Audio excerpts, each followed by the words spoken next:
इस वीडियो में हम बात करने वाले हैं, जैसा कि हमने लास्ट वीडियो में देखा था कि हमने इंट्रोडक्शन को ब्रीफली समझा था कि इंट्रोडक्शन क्या है स्ट्रेंथ ऑफ मटेरियल का। स्ट्रेंथ ऑफ मटेरियल के बारे में हमने ये भी देखा था कि उसकी फीलिंग के लिए हम किस तरह से उसको सोचते हैं। स्ट्रेंथ ऑफ मटेरियल से अगर रिलेट किया जाए तो हमारे एनवायरनमेंट में जो भी मटेरियल हैं या जो भी पर्टिकुलर बॉडीज हैं, रियल बॉडी हैं, वो सारी के सारे डिफॉर्मेबल हैं। पहली चीज हमने ये प्रूफ की थी। साथ ही जितना भी इंटरनल इफेक्ट उसमें देखा जाता है वो सब्जेक्ट हमारा स्ट्रेंथ ऑफ मटेरियल होता है, या mechanics of the real solids की बात हम स्ट्रेंथ ऑफ मटेरियल में करते हैं। ठीक है, आज हम इस वीडियो में अब बात करने वाले हैं लोड की। जैसे मैंने आपको इंट्रोडक्शन बताया, उसमें साथ ही मैंने कंटेंट्स की बात की थी लास्ट वीडियो में। तो उस वीडियो में हमने ये भी देखा था कि कंटेंट के बाद चैप्टर 1 के अंदर हम बात कर रहे होते हैं टाइप ऑफ लोड की, उसके बाद स्ट्रेस एंड स्ट्रेन कर्व की, एंड देन बात करेंगे हम प्रॉपर्टीज की, प्रॉपर्टीज ऑफ द मटेरियल। ठीक है, तो बेसिकली अगर हम यहां पर बात करते हैं तो लोड क्या है, टाइप ऑफ लोड को समझने से पहले हमें लोड को समझना होगा। लोड क्या होता है? ठीक है, तो लोड बेसिकली सिर्फ और सिर्फ फोर्स नहीं है। ठीक है, सबसे पहली चीज, लोड फोर्स सिर्फ और सिर्फ नहीं है। ठीक है, ये दो फॉर्म्स में हम देखते हैं इसको। एक होता है हमारे पास फोर्स एंड दूसरा होता है हमारे पास कपल। कि जब एक particular arrangement of the forces, एक particular arrangement of the forces जो काम कर रहा होता है किसी एक पर्टिकुलर बॉडी पर, दैट इज द कपल। तो अभी कपल की डेफिनेशन हम आगे समझेंगे। अभी फिलहाल हम लोड की डेफिनेशन हम समझते हैं। फोर्स की डेफिनेशन हम इंजीनियरिंग मैकेनिक्स में अच्छे से समझते हैं। Force is defined as the rate of change of the momentum. ठीक है, dmv/dt। ठीक है, यहां से बेसिक डेफिनेशन निकल के आती है। वहीं से हम सेकंड लॉ की बात भी करते हैं, जहां पर हम F = m में डिराइव करते हैं। ठीक है, तो वो हम इंजीनियरिंग मैकेनिक्स में पढ़ते हैं। अभी हम बात कर रहे हैं यहां पर स्ट्रेंथ ऑफ मटेरियल की। तो load is defined as an external force और couple to which a component is subjected during its functionality. तो यहां से सबसे पहले स्ट्रेंथ ऑफ मटेरियल में हम सबसे पहले ये चीज समझ के चलेंगे कि एक होता है हमारा सेल्फ वेट, एक होता है हमारा self weight. Self weight basically क्या होता है? जो कि बॉडी फोर्स कहलाता है।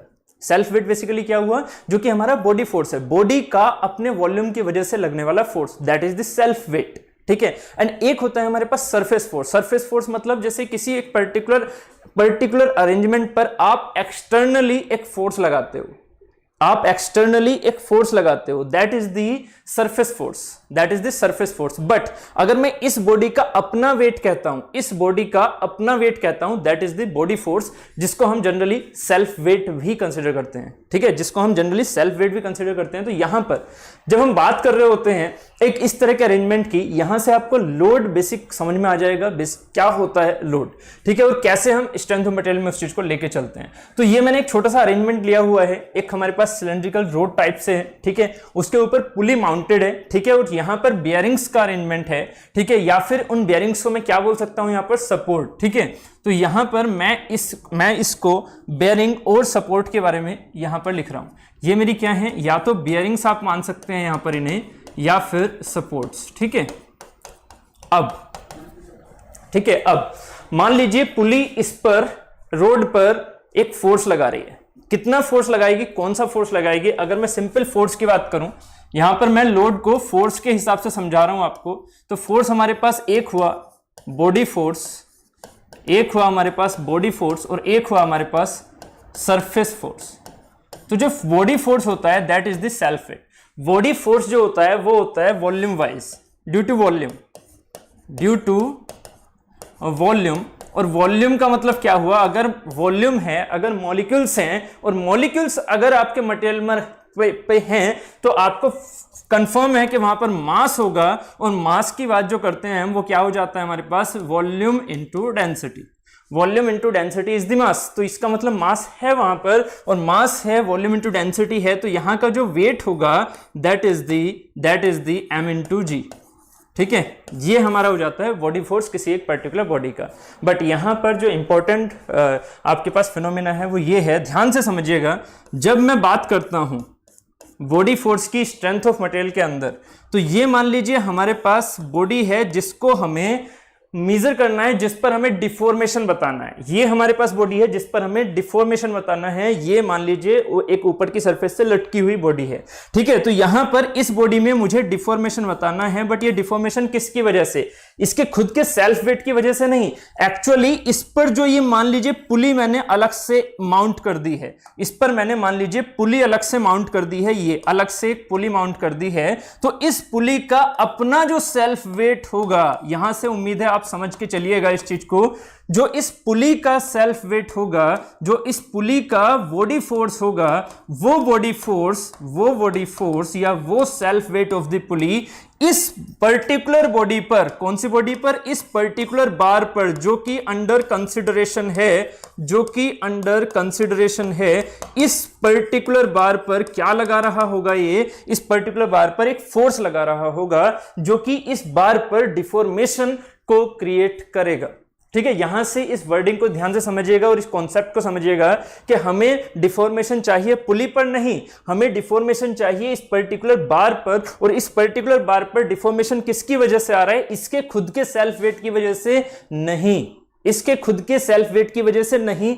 किसकी वजह से? पुली के सेल्फ वेट की वजह से आ रहा है, पुली के सेल्फ वेट की वजह से आ रहा है। तो यहां पर स्ट्रेंथ ऑफ मटेरियल में हम एक बहुत ही इंपॉर्टेंट अजम्पशन लेके चलते हैं। स्ट्रेंथ ऑफ मटेरियल में हम बहुत ही इंपॉर्टेंट अजम्पशन लेके चलते हैं। हमेशा याद रखिए, आज बोल रहा हूं, सारी वीडियोस में आप ये चीज याद रखेंगे। सिर्फ और सिर्फ जहां पर सेल्फ वेट को कंसीडर करेंगे, सिर्फ और सिर्फ सॉम में वहां पर सेल्फ वेट को हमें लेके चलना होता है, उस पर्टिकुलर बार का जिसकी स्टडी हम कर रहे हैं, ठीक है। नहीं तो पूरी सॉम में आप जिसकी स्टडी कर रहे हो, जिसकी डायमेंशंस निकाल रहे हो, ठीक है, उसका हम सेल्फ वेट क्या मान के चलते हैं?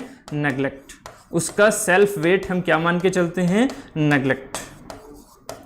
ओके, उसका सेल्फ वेट हम क्या मान के चलते हैं? नेग्लेक्ट, ठीक है। अगर उसका हम सेल्फ वेट नेग्लेक्ट मान के चल रहे हैं तो अब जरा सोचिएगा, जिसका आप डिजाइन कर रहे हो, मान लीजिए रोड हमारी स्टील की बनी हुई है, मान लीजिए ये रोड या बार हमारी स्टील की बनी हुई है, ठीक है, या शाफ्ट हमारी स्टील की बनी हुई है। तो क्या आप ये कह सकते हैं कि इसका खुद का अपना कोई वेट नहीं होगा?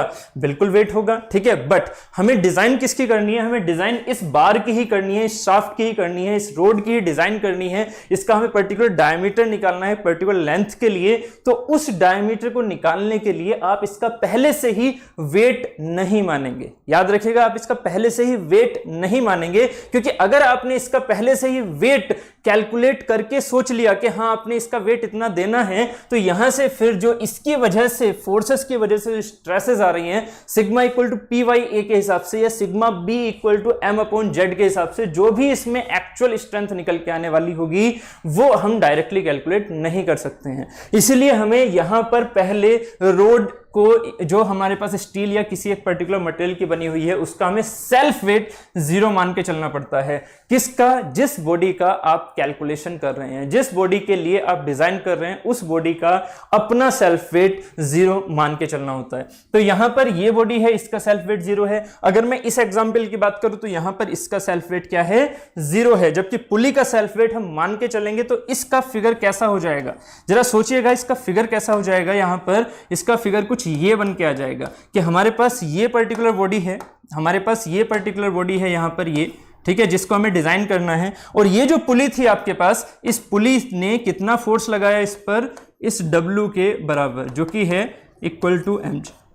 और ये क्या है? W जो वेट है वो किसका है? पुली का वेट है। जो W है वो किसका है? पुली का वेट है। तो ये पुली का वेट हमारी इस बार के ऊपर कितना काम कर रहा है ये आपको यहां पर दिख रहा है। इस पुली के वेट की वजह से इसमें डिफॉर्मेशन आ रहा है, इस पुली के वेट की वजह से इसमें डिफॉर्मेशन आ रहा है, ठीक है। तो यहां पर ध्यान देने वाली बात है, अगर हम डिजाइन इस बार को कर रहे हैं, डिजाइन अगर हम इस बार को कर रहे हैं तो हमें इसका सेल्फ वेट नहीं लेना है। हमें किसका सेल्फ वेट लेना है? जो इससे अटैच्ड चीजें हैं। जैसे कि अगर हम यहां पर बात करें तो इसका मैंने एक सिमेटिक डायग्राम यहां पर बनाया हुआ है कि जो सपोर्ट्स हैं वो क्या लगा रही होंगी? रिएक्शन लगा रही होंगी। मान लीजिए रिएक्शन RA एंड RB, किसकी वजह से? इस W की वजह से। ये W क्या है? ये W है पुली का वेट। गलती मत करना, ये W क्या है मेरा?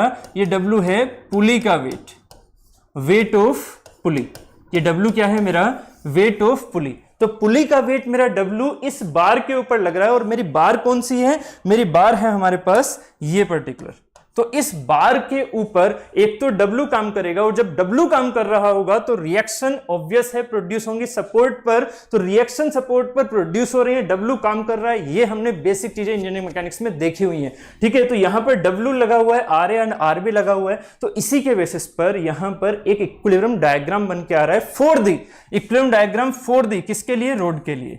हम ये रोड के लिए इक्विलिब्रियम डायग्राम बना रहे हैं। यहां पर इक्विलिब्रियम डायग्राम आपने पूरा एक चैप्टर पढ़ा हुआ है इंजीनियरिंग मैकेनिक्स में, किस तरह से हम इस पर्टिकुलर का इक्विलिब्रियम डायग्राम बनाते हैं। तो अब जब हम इक्विलिब्रियम डायग्राम बना रहे हैं तो खुद का इस रोड का खुद का सेल्फ वेट, इस रोड का खुद का सेल्फ वेट हमें क्या करना है, खुद का सेल्फ वेट हमें क्या करना है, हमें करना है 0। इमेजिन क्या करके रखना है कि इस रोड का खुद का सेल्फ वेट 0 है, क्योंकि डिजाइन किसका हो रहा है, डिजाइन इस रोड का ही हो रहा है, क्योंकि डिजाइन इस रोड का ही या इस बार का ही हो रहा है। तो जिसका हमें डिजाइन करना होता है उसका सेल्फ वेट हम नहीं लेके चलते हैं, ये याद रखिएगा, ठीक है। तो यहां पर अगर हमें डिजाइन करना है इस पर्टिकुलर रोड का तो हमें कौन कौन से फोर्सेस लेने होंगे, फोर्सेस यहां पर एक W लग रहा है, एक RA लग रहा है, एक RB लग रहा है, इनको हम यहां पर यूज कर रहे हैं as a load which is applying on the road during its functionality। Clear हो रहा है यहां से। अगर मैं आपसे सिंपल सा एक क्वेश्चन और पूछता हूं, अगर मैं आपसे यहां पर एक चीज पूछता हूं सिंपल सी, ठीक है, अगर मैं यहां से एक चीज आपसे पूछता हूं सिंपल सी कि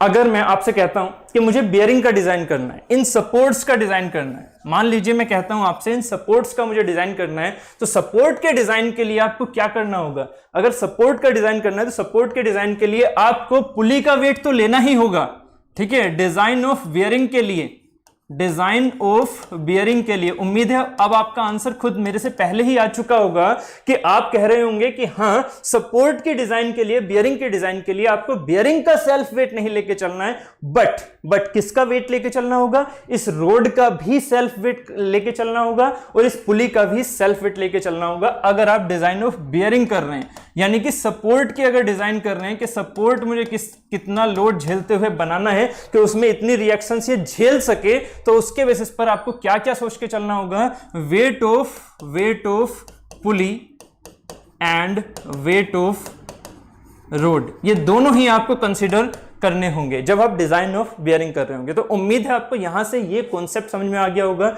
जो हम लोड का बेसिक कॉन्सेप्ट लेके चलते हैं, ठीक है। हमने यहां पर बात कर ली है फोर्स की। फोर्स में हमारे पास दो फोर्सेस हैं, body force and surface force. Surface force basically क्या है, सरफेस फोर्स बेसिकली क्या है, सरफेस फोर्स ये है, ठीक है, कि अगर आपके पास एक बॉडी ये है और इस बॉडी पर मैं यहां पर एक फोर्स एक्सटर्नल लगा रहा हूं सिंपल ऐसे, ठीक है, जिसको कोई बॉडी पर डिपेंड नहीं कर रहा है, ये फोर्स किसी बॉडी पर डिपेंड नहीं कर रहा, ऐसे सोच के चलिएगा। तो सरफेस फोर्स बेसिकली क्या है कि सरफेस फोर्स है जो इस पर्टिकुलर बार पर जिसको आप डिजाइन कर रहे हो उस पर लगने वाला external force, that is the surface force. And body force जो इसका खुद का अपना वेट है, that is the body force. और जनरली हम जिस बार की डिजाइन कर रहे होते हैं उस बार का हम बॉडी फोर्स, खुद का बॉडी फोर्स यानी कि सेल्फ वेट नेग्लेक्ट करके चल रहे होते हैं। तो उम्मीद है आपको यहां पर ये लोड की कहानी समझ में आ गई होगी, ठीक है। अब हम फर्दर आगे चलते हैं नेक्स्ट स्लाइड की तरफ, नेक्स्ट पार्ट की तरफ, दैट इज दी कि जो हमने बात की थी लोड में, एक तो बात की थी हमने फोर्स की और एक बात की थी कपल की।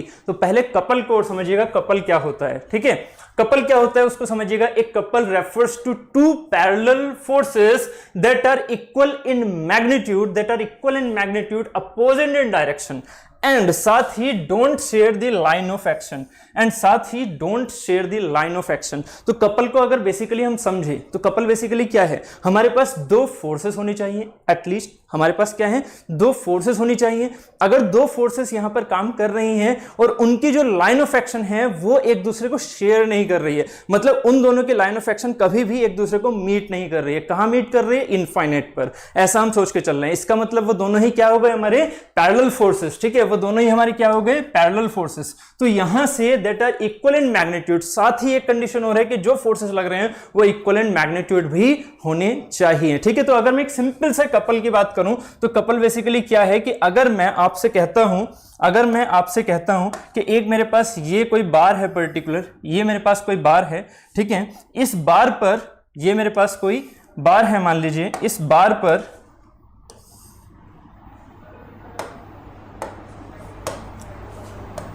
ठीक है, इस बार पर मैं क्या करता हूं कि एक फोर्स लगा देता हूं। मान लीजिए इस बार पर मैंने मान लीजिए एक फोर्स लगाया, यहां पर एक फोर्स लगाया है ऐसे और एक फोर्स लगाया है ऐसे, क्लियर।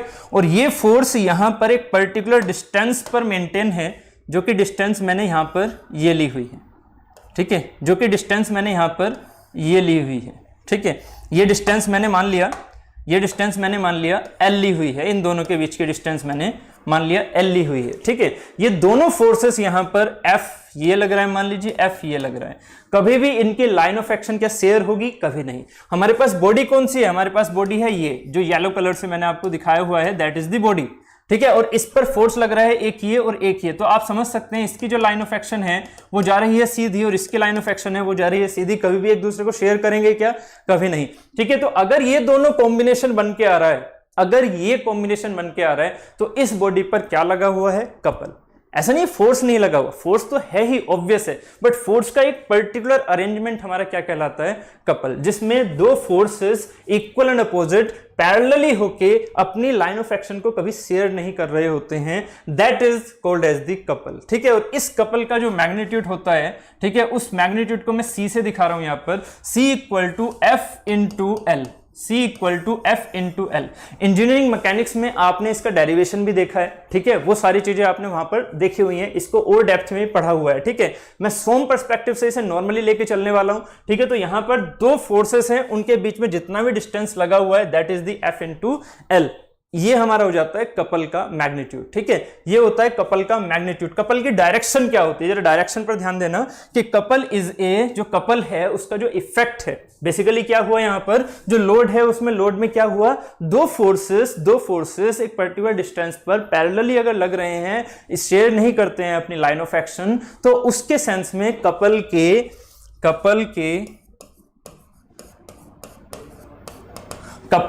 इफेक्ट को, अब जो इसका इफेक्ट आ रहा है, कपल का इफेक्ट जो आ रहा है इस बॉडी पर, उसको हम बेसिकली यहां पर, दो फोर्सेस हो गए, कपल की डेफिनेशन आपको समझ में आ रही है, उसका जो इफेक्ट होता है वो हमारा क्या कहलाता है?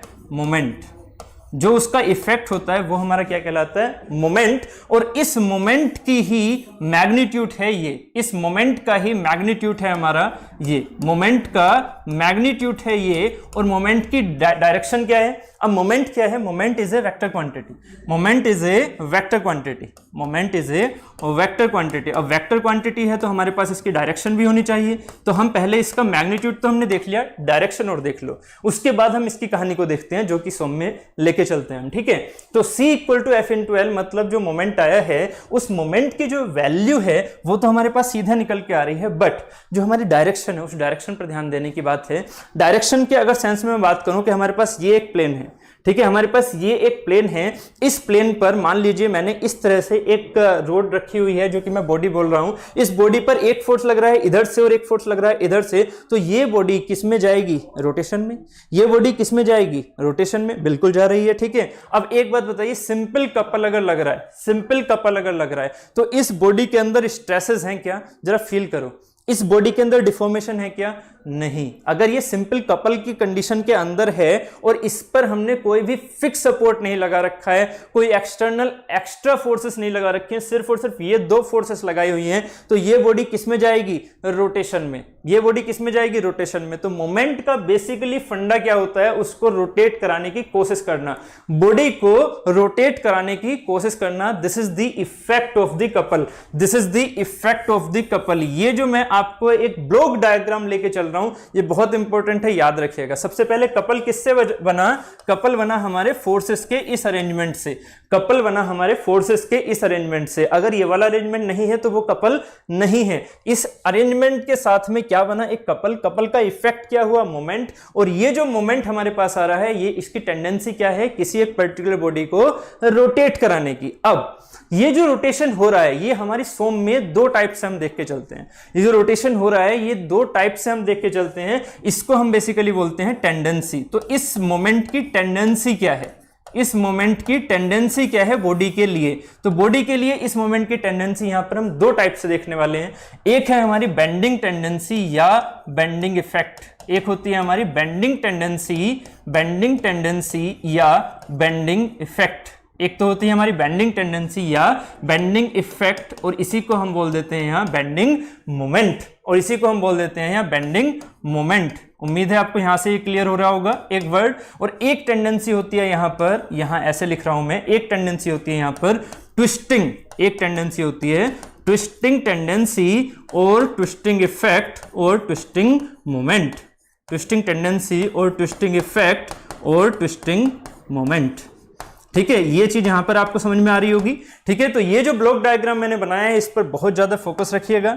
ठीक है, उम्मीद है ये वाली चीज आपको समझ में आ गई होगी कि हमने यहां पर bending moment and twisting moment को कहां से और कहां पर समझा है। ठीक है, हमने फोर्सेस से पहले कपल को समझा, कपल के बाद उसके इफेक्ट को समझा, that is the moment. Moment क्या है? Tendency to rotate of a particular body, but वो रोटेशन किस तरह से है, वो रोटेशन किस तरह से है, वही टेंडेंसी हमारी एक होती है बेंडिंग टेंडेंसी और एक होती है ट्विस्टिंग टेंडेंसी। अब इन दोनों को हम इस फिगर से समझेंगे। उम्मीद है यहां तक ये चीजें क्लियर हो गई होंगी। हम बात कर रहे थे यहां पर जो कपल है उसकी डायरेक्शन की भी, तो डायरेक्शन जरा पहले ध्यान से समझ लीजिएगा कि इसकी जो डायरेक्शन है, अगर मैंने एक प्लेन ऐसे लिया हुआ है, अगर मैंने इसका प्लेन ये लिया हुआ है, इसमें ये बॉडी है और ये रोटेट कराना चाह रही है, तो यहां से जो इसका मोमेंट का एक्चुअल फॉर्मूला होता है, जो कि हम इंजीनियरिंग मैकेनिक्स में पढ़ चुके हैं, that is the R cross F। और आपने स्कूल लेवल में इस चीज को पढ़ा हुआ है कि R क्रॉस F को अगर हमें सोल्व करना है तो ये होता है R का मैग्नीट्यूड क्रॉस F का मैग्नीट्यूड इनटू में साइन थीटा और इनटू में n cap, sine theta into में n कैप। यहीं से ये जो मैंने आपको डेफिनेशन यहां निकाली थी F इंटू L, वो यहीं से आई थी। क्या? कि दोनों के बीच की परपेंडिकुलर डिस्टेंस, ये जो L था ये था परपेंडिकुलर, ये था perpendicular distance between two forces. ये यहां पर ये डेफिनेशन थी हमारी इस F इंटू एल की। तो ये कहां से आई थी? यहां से आई थी, जो कि हमने इंजीनियरिंग मैकेनिक्स में देखा हुआ है।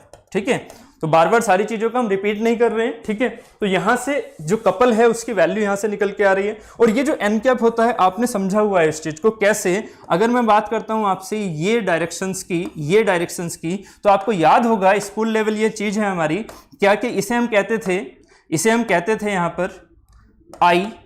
ठीक है, आई कैप, इसे बोलते थे हम जे कैप और इसे बोलते थे के कैप। ठीक है, तो आई क्रॉस जे होता था, आई क्रॉस जे हुआ करता था, तो एन कैप कहां होता था? के की तरफ।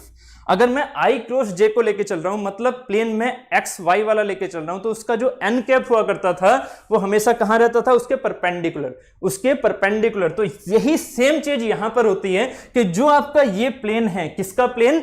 मोमेंट का, कपल का प्लेन। ये जो कपल का प्लेन है, उस कपल के प्लेन से perpendicular direction with the help of right hand thumb rule. अब जरा यहां से समझिएगा, एक वर्डिंग को ध्यान से समझिएगा।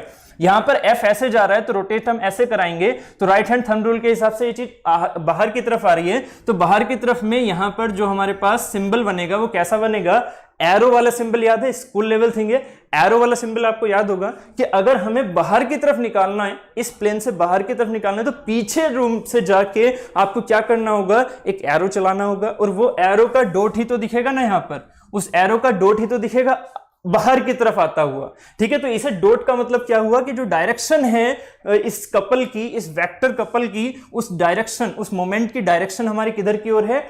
आउटवर्ड फ्रॉम द फ्रेम या towards me from the frame. ठीक है, तो ये जो चीज हो गई ये हमारी डायरेक्शन हो गई। अगर मैं F और F को उल्टा कर दूं, तो डायरेक्शन ऐसी हो जाएगी। तो यहां पर डायरेक्शन अगर ऐसी है तो वेक्टर जो होगा वो किधर की ओर जाएगा? अंदर की ओर। तब वहां पर हो जाएगा सिंबल इनवर्ड का, अगर मैं यहां पर फोर्सेस की डायरेक्शन ऐसे कर देता हूं,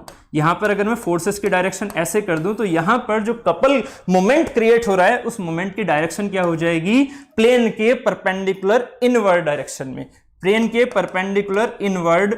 में, क्योंकि आपको एरो का बैक दिखेगा, और बैक को हम इस तरह से रिप्रेजेंट करते हैं एरो के।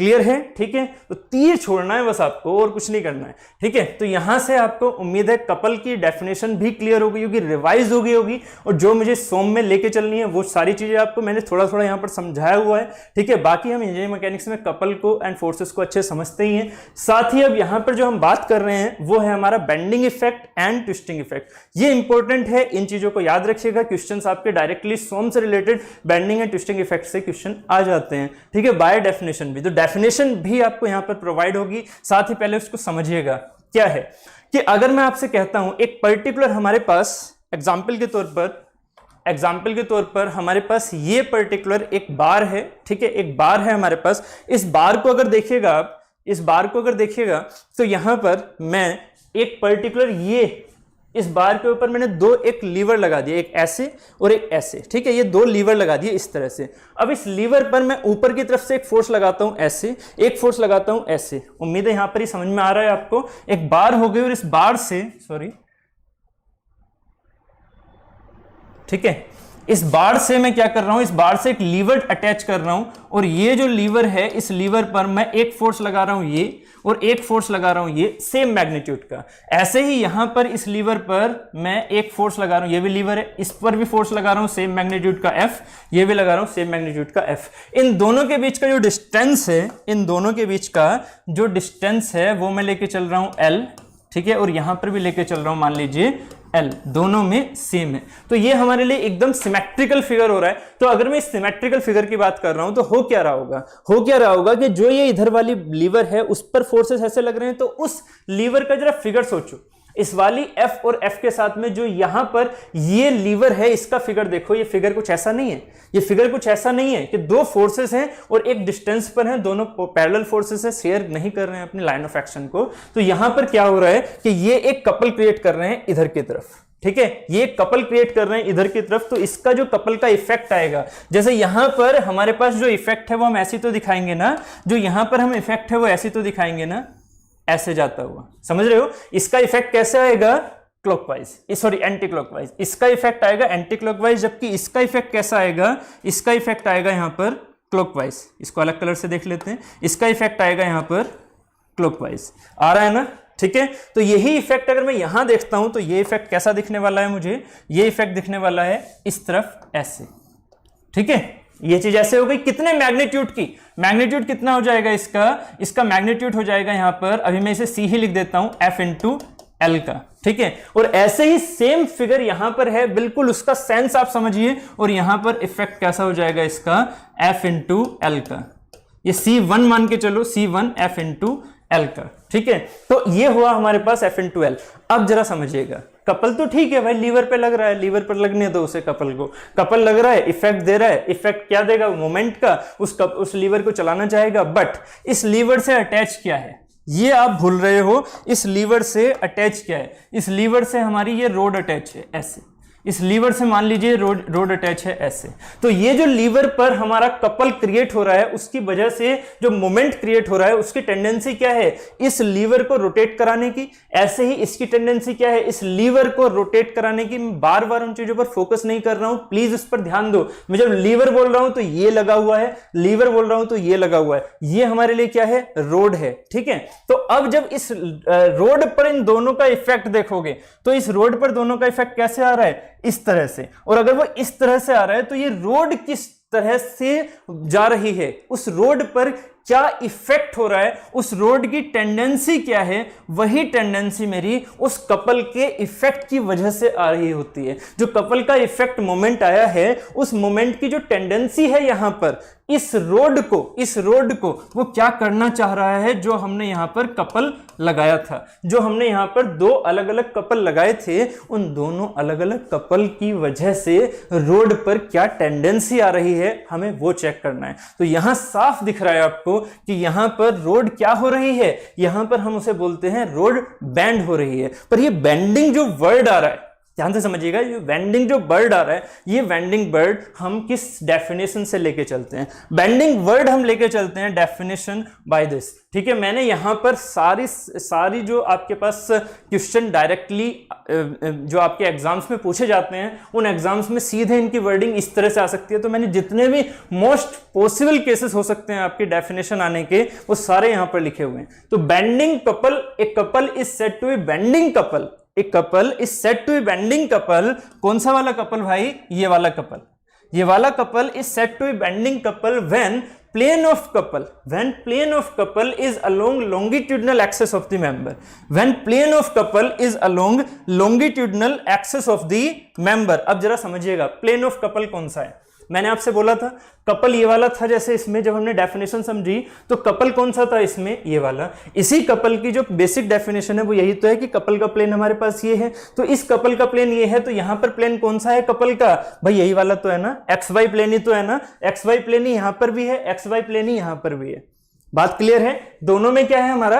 X Y plane. और अगर दोनों ही कपल हमारे एक्स वाई प्लेन है, इसका मतलब हम ये बोल सकते हैं कि ये जो कपल का प्लेन है वो यहां पर क्या है? यहां जो कपल का प्लेन है वो हमारा क्या है? X Y plane. X Y plane, couple का जो प्लेन है वो हमारा क्या है?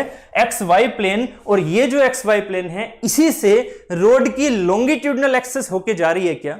इसी से रोड की लॉन्गिट्यूडनल एक्सेस होके जा रही है क्या? लॉन्गिट्यूडनल एक्सेस की अगर सिंपल डेफिनेशन देखी जाए तो प्लीज इसे नोट डाउन कर लीजिएगा। Longitudinal axis is the axis which is along the length wise जो एक्सेस होती है वो हमारी लॉन्गिट्यूडनल एक्सेस होती है। तो इस रोड की जो लेंथ वाइज डायरेक्शन है वो कौन सी है हमारी? यहां पर। क्योंकि जहां पर भी लेंथ की बात आती है तो आपको लेंथ समझनी होती है एक पर्टिकुलर रेफरेंस से, और रेफरेंस हमने क्या लिया हुआ है? Cross section. रेफरेंस जब भी किसी रोड को आप लिखते हैं तो रेफरेंस उसका क्या होता है? Cross section. तो उस क्रॉस सेक्शन से आपने यहां लेंथ देखी तो लेंथ है ये, तो लेंथ वाइज डायरेक्शन क्या हो गई मेरी? Longitudinal axis. तो ये मेरी क्या है? Longitudinal axis. तो लॉन्गिट्यूडनल एक्सेस क्या मेरी एक्स वाई प्लेन में नहीं है? बिल्कुल एक्स वाई प्लेन में है। तो ये जो हमारे पास ये जो सेम प्लेन बन रहा है कपल का भी, ठीक है, और सेम प्लेन है हमारा लॉन्गिट्यूडनल एक्सेस का भी। तो अगर वो दोनों ही हमारी सेम है तो उस इफेक्ट को, उस टेंडेंसी को कपल की हम बोलते हैं बेंडिंग टेंडेंसी।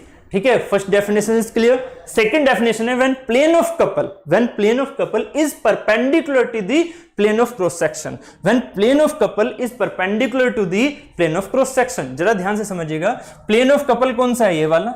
ठीक है, मतलब एक्स वाई प्लेन। इसका प्लेन ऑफ क्रॉस सेक्शन कौन सा है? मेंबर का।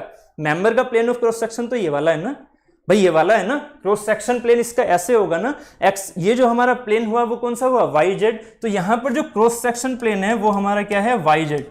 क्रॉस सेक्शन प्लेन है हमारा वाई जेड। और अगर मेरा cross section plane Y Z है और एक्स वाई प्लेन से वाई जेड प्लेन कैसा होगा? परपेंडिकुलर। तो अगर मेरे पास इस तरह का नेचर बन के आ रहा है तो टेंडेंसी क्या है मेरे कपल की? Bending tendency. तो when plane of couple is perpendicular to the plane of cross section then that couple is known as the bending couple. उम्मीद है यहां से आपको समझ में आ रहा होगा। नेक्स्ट हमारे पास जो डेफिनेशन है बेंडिंग कपल की, that is the when it is acting about centroidal axis which is in plane of cross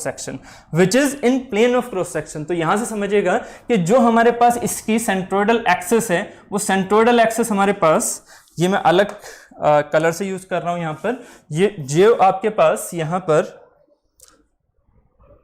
ये देखिएगा, जो आपके पास यहां पर सेंट्रोइडल एक्सिस है वो एक ये है, ठीक है, एक ये है और एक ये है। सेंट्रोइडल एक्सिस यही होती है ना जो हमारे पास सेंट्रोइड से होके जा रही है। तो सेंट्रोइडल एक्सिस इसमें भी हमारे पास ये हो गई और एक ये हो गई और एक ये हो गई। ठीक है, तो सेंट्रोइडल एक्सिस, उम्मीद है आपको ये चीज याद है इंजीनियरिंग मैकेनिक्स से भी कि हमने जो यहां पर देखा है क्रॉस सेक्शन ये है, तो सेंट्रोइडल एक्सिस इसकी एक तो ये होगी, एक सेंट्रोइडल एक्सिस ये होगी और एक सेंट्रोइडल एक्सिस इसकी परपेंडिकुलर है जो कि बाहर की ओर या अंदर की तरफ आ रही है। ठीक है, तो ये तीन हम एक्सिस जनरली सेंट्रोइडल एक्सिस मान के चलते हैं। तो यहां पर ध्यान से समझिएगा जो डेफिनेशन है कि when it is acting about centroidal axis which is in plane of the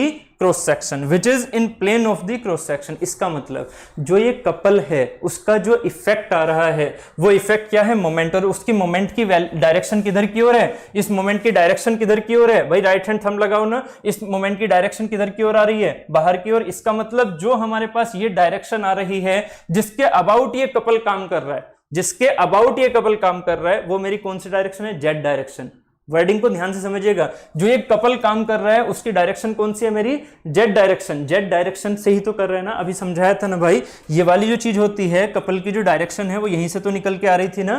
तो कपल की जो डायरेक्शन है वो कपल की डायरेक्शन क्या बोलोगे, कपल की डायरेक्शन क्या बोलोगे, फोर्स की डायरेक्शन नहीं होती है कपल की डायरेक्शन।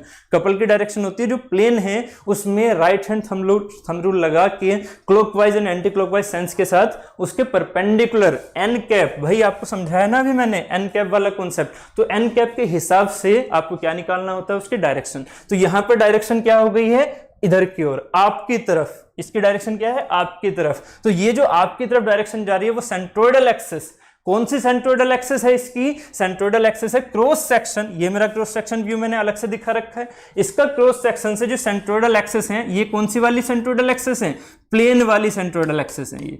ये प्लेन क्रॉस सेक्शन प्लेन वाली सेंट्रोइडल एक्सिस है। जबकि ये जो सेंट्रोइडल एक्सिस होगी कौन सी वाली, जो ऐसे आ रही है, वो कैसी है, मेरी लॉन्गिट्यूडनल सेंट्रोइडल एक्सिस। वो है मेरी लॉन्गिट्यूडनल एक्सिस या सेंट्रोइडल एक्सिस लेंथवाइज या लॉन्गिट्यूडनल डायरेक्शन में।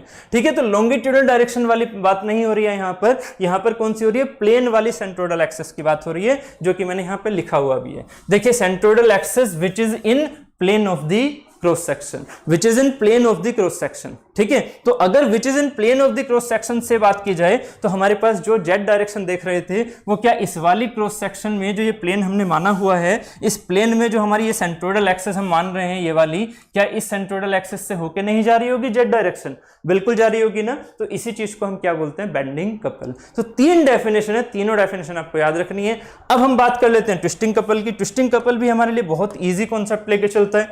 ट्विस्टिंग कपल में क्या होता है, ट्विस्टिंग इफेक्ट। ट्विस्टिंग कपल कहां से आया, ट्विस्टिंग इफेक्ट या ट्विस्टिंग मोमेंट या ट्विस्टिंग टेंडेंसी। ठीक है, तो ट्विस्टिंग मोमेंट या ट्विस्टिंग टेंडेंसी की बात करें तो पहले हमारे पास सिर्फ फिर से क्या हुआ, रोड हो गई हमारे पास। ठीक है, इस रोड पर हमने फिर से लीवर लगा दिया, ये लीवर इस बार ग्रीन कलर के हैं, फोर्सेस लग रही हैं सेम मैग्नीट्यूड की, एफ ये लग रहा है, एफ ये लग रहा है, एफ ये लग रहा है, एफ ये लग रहा है। उम्मीद है आपको 3D में समझ में आ रहा होगा कि ये जो एफ लग रहे हैं ये हमारे कौन से वाले प्लेन में हैं, ये हमारे हैं YZ प्लेन में, ये हमारे किस में है, YZ प्लेन में। और एक्स प्लेन है हमारे पास, जिस एक्स प्लेन में हमारे पास इसकी लेंथ है। ठीक है, तो YZ प्लेन में ये है, ठीक है, YZ प्लेन में ये वाला काम कर रहा है। क्योंकि ये सेम डिस्टेंस पर हैं, मान लीजिए L डिस्टेंस पर यहां से ये है, मान लीजिए L डिस्टेंस पर यहां से ये है, तो आपको ये दिख रहा है कि ये भी एक कपल फॉर्म कर रहा है, ये भी एक कपल फॉर्म कर रहा है। बट इन कपल का प्लेन क्या है, कपल का प्लेन इसका भी क्या है, YZ, कपल का प्लेन इसका भी क्या है, YZ,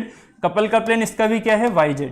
उम्मीद है क्लियर हो रहा है। अब इस YZ प्लेन में जरा देखिएगा, इसकी जो डायरेक्शन है ऐसे जा रही है, मतलब इनवर्ड। इसकी जो डायरेक्शन है कैसे जा रही है, यहां पर इस तरह से, मतलब इनवर्ड। तो जो कपल की डायरेक्शन है वो कैसी आ रही है, यहां पर इनवर्ड। ठीक है, जैसे कि इसमें क्या आ रही थी, ऐसे जेड डायरेक्शन में। यहां पर कपल की डायरेक्शन क्या है, अगर मैं कपल की डायरेक्शन पूछूं आपसे तो कपल की डायरेक्शन क्या हो जाएगी, कपल की डायरेक्शन हो गई एक्स वाली, कपल की डायरेक्शन हो गई एक्स वाली। बात क्लियर है, प्लेन क्या है कपल का, YZ, जबकि डायरेक्शन क्या है, एक्स। तो अगर ऐसी कंडीशन बन जाए तो जरा सोचिएगा, यहां पर ये तो लीवर को घुमाना चाह रही है, ये मोमेंट क्या होता है, इफेक्ट होता है कपल का, जो उसे रोटेट कराना चाह रहे हैं, बट बीच में क्या लगी हुई है, रोड। बीच में क्या लगी हुई है, रोड। तो ये रोड से तो कनेक्टेड है ना, लीवर जो है वो रोड से कनेक्टेड है। तो रोड को ये जो लीवर है ये किस में लेके जाएगा, ये लेके जाएगा ट्विस्ट में। अब ये ट्विस्ट वर्ड कहां से आया, अब इसको समझिए, ट्विस्ट वर्ड कहां से आया, ये इसे ट्विस्ट करा रहा है, ये इसे ऐसे लेके जा रहा है, ट्विस्ट करा रहा है ये इसे। तो अगर ये ट्विस्ट करा रहा है तो ट्विस्टिंग का जो सेंस आता है वो कहां से आता है। अब हमारी इन डेफिनेशन पर चलेंगे हम। तो ठीक है, सबसे पहली है, एक couple is said to be twisting couple when plane of couple is perpendicular to the longitudinal axis of the member। तो plane of couple कौन से हैं, ये रहे YZ, लॉन्गिट्यूडनल एक्सिस के परपेंडिकुलर है या नहीं। अगर plane of couple longitudinal axis के, मेंबर की लॉन्गिट्यूडनल एक्सिस के, लॉन्गिट्यूडनल एक्सिस ये मत मानना लीवर की बात नहीं हो रही है, longitudinal axis of the member. तो longitudinal axis of the member के अगर ये कपल जो है, कपल का प्लेन परपेंडिकुलर है, तो इस वाले पर्टिकुलर प्लेन, इस वाले पर्टिकुलर इफेक्ट को हम क्या बोलते हैं, ट्विस्टिंग इफेक्ट। इस पर्टिकुलर इफेक्ट को हम बोलते हैं ट्विस्टिंग इफेक्ट। उम्मीद है आपको ये प्लेन यहां पर समझ में भी आ रहे होंगे। ठीक है, इस चीज को हम ऐसे भी ड्रॉ कर सकते हैं, ठीक है। और थोड़ा 3D आपको समझाने के लिए हम इसको ऐसे भी ड्रॉ कर सकते हैं। ये एक प्लेन हो गया हमारे पास YZ, ऐसे ही हमारे पास ये प्लेन हो गया YZ, ऐसे ही हमारे पास ये प्लेन क्या हो गया YZ।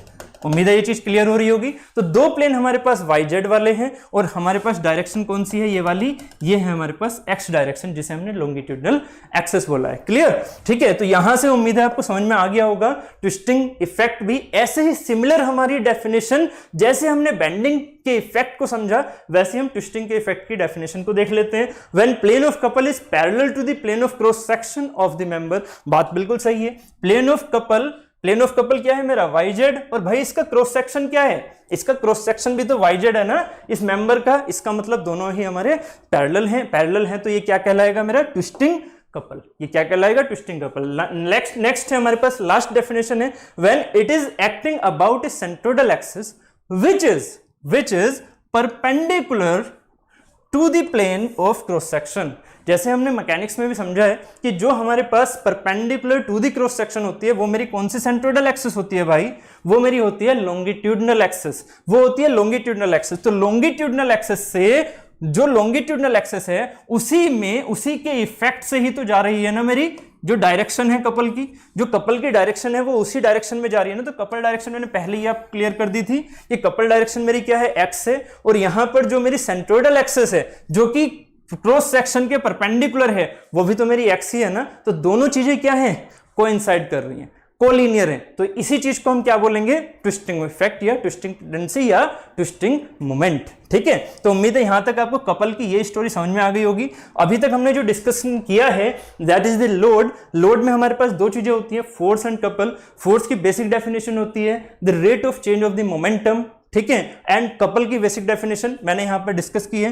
फोर्स को हम जनरली इंजीनियरिंग मैकेनिक्स में अच्छे से डिस्कस करते हैं, ठीक है, एंड कपल को भी इंजीनियरिंग मैकेनिक्स में डिस्कस करते हैं। साथ ही मुझे सोम के रेस्पेक्ट में आपको कपल को समझाना था, बेंडिंग एंड ट्विस्टिंग उसका सेंस समझाना था। तो ये सारी चीजें हमने यहां पर कवर कर ली हैं, ठीक है।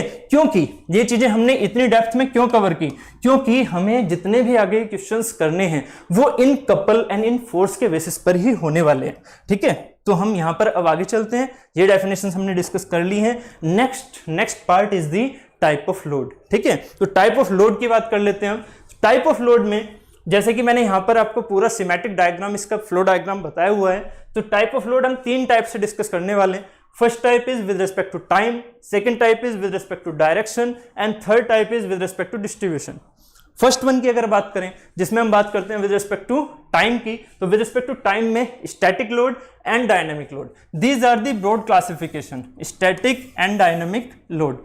प्लीज इनको, जो मैंने इंट्रोडक्शन वीडियो में आपको समझाया था कि जो स्टैटिक लोड स्टैटिक होता है वो स्टैटिक इक्विलिब्रियम की बात थी, जो डायनामिक होता है वो डायनामिक इक्विलिब्रियम की बात थी। ये मेरे इक्विलिब्रियम नहीं है, गलत फहमी में मत रहना, ये मेरे इक्विलिब्रियम नहीं है, ये मेरा नेचर है उस लोड का विद रिस्पेक्ट टू टाइम, कि उसका magnitude with respect to time change हो रहा है तो डायनामिक है, और अगर चेंज नहीं हो रहा है तो स्टैटिक है। सिंपल सी बात है, ठीक है। तो अगर मैं यहां पर लेके चलता हूं विद रिस्पेक्ट टू टाइम, तो स्टैटिक लोड के फर्दर हमारे पार्ट होते हैं, एक होता है डेड लोड और एक होता है ग्रेजुअली अप्लाइड लोड।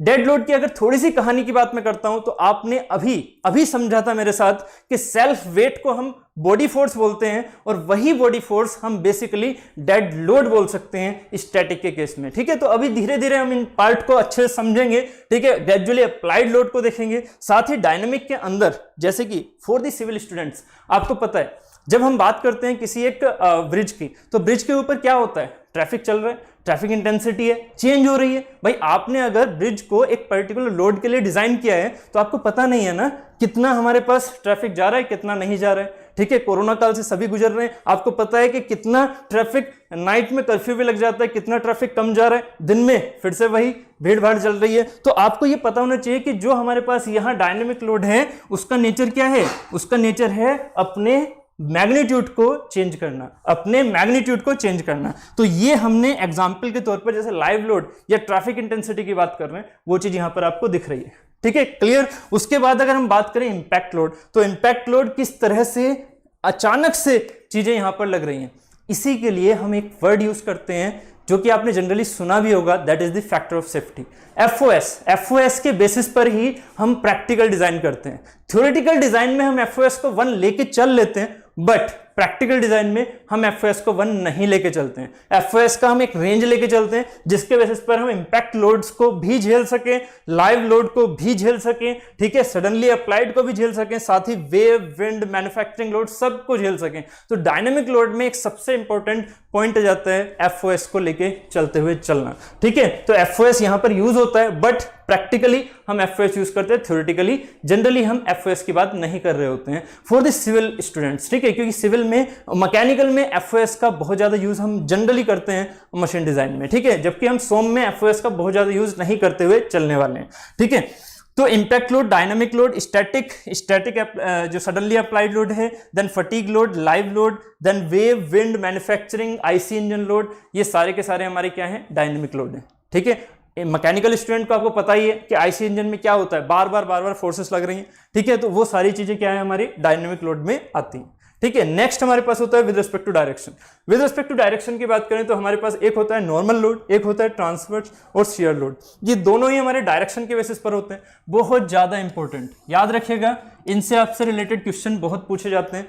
ये इनसे रिलेटेड क्वेश्चन ही जनरली आपकी पूरी सोम को बनाते हैं, ठीक है। आपके पास नॉर्मल लोड है, मतलब एक्सियल स्ट्रेसेस आ रही हैं, आपके पास ट्रांसवर्स लोड है, इसका मतलब आपके पास बेंडिंग स्ट्रेसेस आ रही हैं, साथ ही आपके पास शियर स्ट्रेसेस आ रही हैं, साथ ही आपके पास ट्विस्टिंग स्ट्रेसेस आ रही हैं। तो स्ट्रेसेस डिफॉर्मेशन जनरली हमारे इन टाइप से हम लेके चलते हैं, इनको हम बहुत अच्छे से समझेंगे आगे, ठीक है। नेक्स्ट हमारे पास विद रिस्पेक्ट टू डिस्ट्रीब्यूशन, आपने जरूर नाम सुने होंगे, यूवीएल, यूडीएल, ठीक है, यूवीएम, ठीक है। तो ये जो चीजें होते हैं, यूवीएल समझिएगा इस चीज को, यूवीएल वो बेसिकली हम जो यूज करते हैं इस तरह का shape, this is the UVF. UVF मतलब यूडीएफ मतलब यूनिफॉर्मली डिस्ट्रीब्यूटेड फोर्स, ये यूनिफॉर्मली डिस्ट्रीब्यूटेड फोर्स है, इसको ही हम सीधा यूडीएल बोल देते हैं। क्यों? क्योंकि हमारे सिलेबस में जनरली यूडीएम एंड यूवीएम नहीं होता है, हमारे सिलेबस में जनरली यूडीएम एंड यूवीएम नहीं होता है, इसीलिए हम यूडीएफ को ही यूडीएल एंड यूवीएफ को ही यूवीएल बोल देते हैं। क्लियर? ठीक है। तो ये जो चीजें हमने बात की हैं,